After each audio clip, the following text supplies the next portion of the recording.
On est de retour à Qu'est-ce qui mijote avec Jean-Michel. Et la dernière recette, c'en est une qu'on va cuire en papillote. Oui, on va faire des filets de poisson avec une sauce méditerranéenne. Ça va être super bon. Alors, voici ce que ça vous prend. Vous aurez besoin de 7 olives vertes.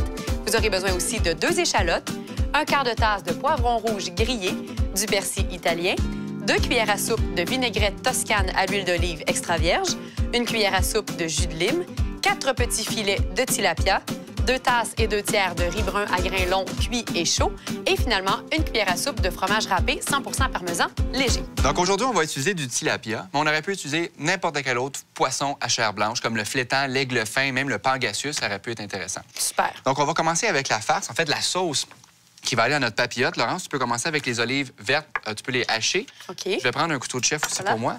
Moi, je vais préparer donc des échalotes françaises. On aurait pu aussi utiliser des oignons verts. Ouais. Donc ça, c'est vraiment à votre goût. Fait qu'on va les hacher. On va avoir des beaux petits cubes. Donc, tous les ingrédients, ou presque, vont être hachés finement pour faire une espèce de tapenade de légumes et d'herbes. Et ça va cuire ensemble à l'étouffée. Oui, ça va l'étouffer. Voilà, l'autre mot pour la papillote. Donc, j'ai les 2 échalotes ici hachées. Je vais les transférer dans un petit bol. Je peux mettre les olives en même Oui, temps? on peut mettre les olives aussi. Donc, aujourd'hui, on a utilisé des olives vertes. Ça aurait pu être aussi d'être des olives Kalamata, olives noires, ça dépend. Vous prenez la variété d'olives que vous préférez. Puis, on en a tellement de sortes au Québec, c'est accessible facilement, donc... Oui. On va ajouter un peu de persil plat. Donc, c'est du persil italien. Ça aurait pu être du persil frisé aussi. On va le hacher. OK. Et moi, je vais utiliser donc des poivrons rouges rôtis que je vais couper en lanières et ensuite, je vais couper en brunoise pour avoir des cubes qui sont assez fins. Les poivrons rouges rôtis, ça s'achète à l'épicerie dans l'huile ou dans le vinaigre, mais c'est facile de les faire à la maison. Et Jean-Michel va nous expliquer comment. En fait, on peut les placer sur une plaque à pâtisserie. On les huile légèrement et on les place sous le grill, ou à broil, comme on dit généralement. Et là, on va les faire brûler complètement. Faut que ça soit noir, complètement noir. C'est ça. Et ensuite, on va les placer dans un bol. On peut mettre un pellicule plastique. Et là, on va les laisser refroidir et finalement, on va être capable de les peler. Donc, le poivron va cuire et il va prendre une super saveur. Ça vaut la peine de faire cette étape-là. Si votre barbecue est toujours allumé, donc peu importe la saison, vous pouvez le faire dessus. Ça fonctionne tout aussi bien. Excellent. Je vais y ajouter la vinaigrette et le jus de lime aussi, on peut l'ajouter. On pourrait remplacer le jus de lime aussi là, par exemple, du citron, même des oranges sanguines, ça peut être intéressant comme c'est méditerranéen. Absolument. Hey, regardez-moi ça, les couleurs. Oh, ça a l'air bon. Ça va être très bon aussi. Oh, que ça sent bon. Excellent. Super. Ensuite... Donc, maintenant, on va préparer nos papillotes. Alors, j'ai préparé déjà 4 feuilles de papier aluminium. Alors, on va prendre un filet de poisson. Et là, on ne le mettra pas au centre. On va le mettre... On va simuler que la feuille est en 2 parties. On le met au centre. Oui, tu peux en faire une en même temps. On va le mettre au centre ici de la partie la plus près de nous.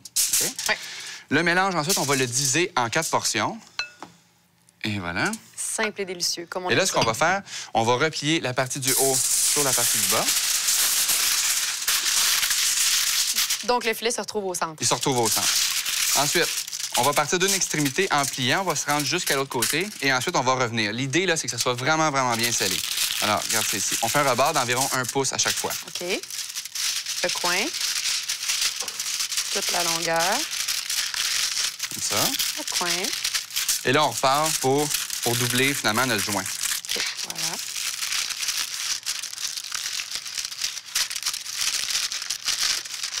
Et voilà. C'est de l'origami culinaire, mesdames et messieurs. Ah oui. Donc, c'est assez simple. Souvent, il y a des gens aussi qui vont le replier de façon centrale. Mais ce qui arrive, c'est que ça crée 2 cheminées. Puis pendant la cuisson, toute l'humidité puis toutes les saveurs vont s'échapper. OK. Donc, ça, c'est la bonne technique. Ouais. Fait qu'on va s'en faire 2 autres. Le concept avec la cuisson en papillote, c'est que ça cuit à l'étouffée. Donc, il ne devrait pas y avoir de perte de liquide ni de vapeur. Donc, le poisson va cuire dans son propre jus avec notre sauce. Donc, il faut que ça soit vraiment intense. Hermétique. Ha! C'est plus rapide. Excellent. Une fois que nos papillotes sont faits, on pourrait les conserver et seulement que les faire cuire au moment de servir. OK. Donc là, je vais les transférer sur une plaque à pâtisserie et on va les placer au four à 400 degrés Fahrenheit pendant environ 15 minutes.